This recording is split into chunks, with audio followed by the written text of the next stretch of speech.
आकाशवाणी रांची से प्रस्तुत है प्रादेशिक समाचार।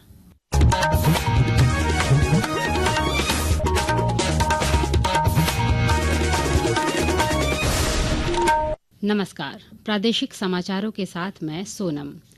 नई दिल्ली रेलवे स्टेशन पर कल रात हुई भगदड़ की जांच के लिए गठित समिति में रेलवे के प्रधान मुख्य वाणिज्यिक प्रबंधक नरसिंह देव और प्रधान मुख्य सुरक्षा आयुक्त पंकज गंगवार को शामिल किया गया है। समिति ने जांच के लिए नई दिल्ली रेलवे स्टेशन का वीडियो फुटेज मांगा है। दिल्ली पुलिस भी भगदड़ से पहले के घटनाक्रम का पता लगाने के लिए सीसीटीवी फुटेज का विश्लेषण करेगी। रेलवे ने इस घटना में मारे गए लोगों के परिजनों को 10-10 लाख रुपए, गंभीर रूप से घायलों को 2.5 लाख रुपए और मामूली रूप से घायल लोगों को 1-1 लाख रुपए का मुआवजा देने की घोषणा की है। इस बीच भगदड़ की इस घटना में मरने वाले लोगों की संख्या 18 पहुंच गई है। मृतकों में 11 महिलाएं और 5 बच्चे भी शामिल हैं। कई लोग घायल भी हैं। भगदड़ से पहले स्टेशन पर प्रयागराज जाने वाले यात्रियों की भारी भीड़ थी। घायलों को नई दिल्ली के लोक नारायण जयप्रकाश अस्पताल में भर्ती कराया गया है। राष्ट्रपति द्रौपदी मुर्मू आज नई दिल्ली के मेजर ध्यानचंद स्टेडियम में आदि महोत्सव 2025 का उद्घाटन करेंगी। यह महोत्सव जनजातीय समुदायों की उद्यमिता, हस्तशिल्प, संस्कृति और खान पान तथा वाणिज्यिक जनजीवन को लोगों से परिचित कराता है।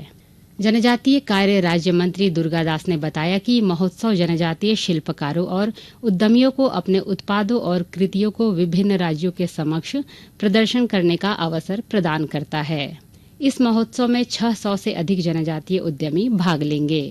प्रधानमंत्री नरेंद्र मोदी आज नई दिल्ली के भारत मंडपम में भारत टेक्स्ट 2025 में भाग लेंगे।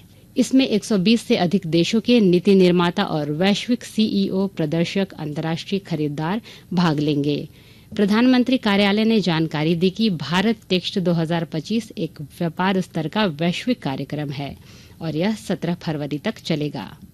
भारत टेक्स मंच कपड़ा उद्योग का सबसे बड़ा और सबसे व्यापक आयोजन है। इसमें 2 स्थानों पर आयोजित एक मेगा एक्सपो शामिल है, जिसमें कपड़ा तंत्र को प्रदर्शित किया गया है। प्रदर्शनी में विशेष नवाचार और स्टार्टअप मंडप भी होंगे। इसमें हैकेथन आधारित स्टार्टअप, पिच फेस्ट और इनोवेशन फेस्ट, टेक टैंक और डिजाइन जैसी प्रतिस्पर्धाएं भी शामिल होंगी, जो प्रमुख निवेशकों के माध्यम से स्टार्टअप्स को फंडिंग के अवसर प्रदान करेगी। इस एक्सपो में नीति निर्माताओं और विश्व के शीर्ष कारोबारियों 5,000 से अधिक प्रदर्शकों, 120 से अधिक देशों के 6,000 खरीदारों के अलावा बड़ी संख्या में आगंतुकों के शामिल होने की उम्मीद है। तमिलनाडु और काशी के बीच सांस्कृतिक और बौद्धिक संबंधों को प्रोत्साहित करने की पहल काशी तमिल संगमम का 3रा संस्करण आज वाराणसी में शुरू हुआ। केंद्रीय शिक्षा मंत्री धर्मेंद्र प्रधान, सूचना और प्रसारण राज्य मंत्री एल मुरुगन और उत्तर प्रदेश के मुख्यमंत्री योगी आदित्यनाथ ने इस सांस्कृतिक समारोह का उद्घाटन किया।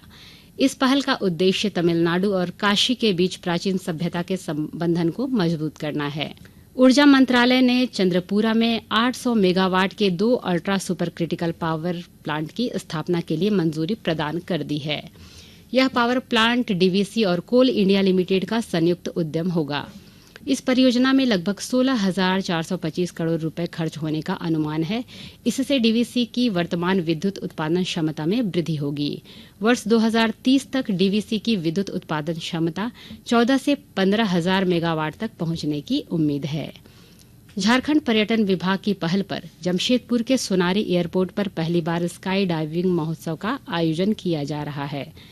यह महोत्सव 23 फरवरी तक चलेगा। राज्य के पर्यटन मंत्री सुदिव्य कुमार ने इस महोत्सव का उद्घाटन किया। इस मौके पर श्री कुमार ने कहा कि झारखंड सरकार राज्य में पर्यटन को बढ़ावा देने के लिए कई तरह के प्रयास कर रही है। हमें यह लगता है कि राज्य के पर्यटन की दिशा में, विकास की दिशा में इस महत्वपूर्ण कदम को जमशेदपुर की जनता ने सपोर्ट किया है। हम उनके प्रति आभार व्यक्त करते हैं और यह भरोसा दिलाते हैं कि अक्रॉस द स्टेट हम लोग अन्य मल्टीपल लोकेशंस पर इस तरह की एक्टिविटीज को आने वाले समय में आयोजित। देश के अन्य राज्यों से आने वाले पर्यटकों को भी यहाँ की बुकिंग से लेकर टूरिज्म सर्किट से लेकर बाकी चीजों के लिए समझने में कोई परेशानी नहीं हो।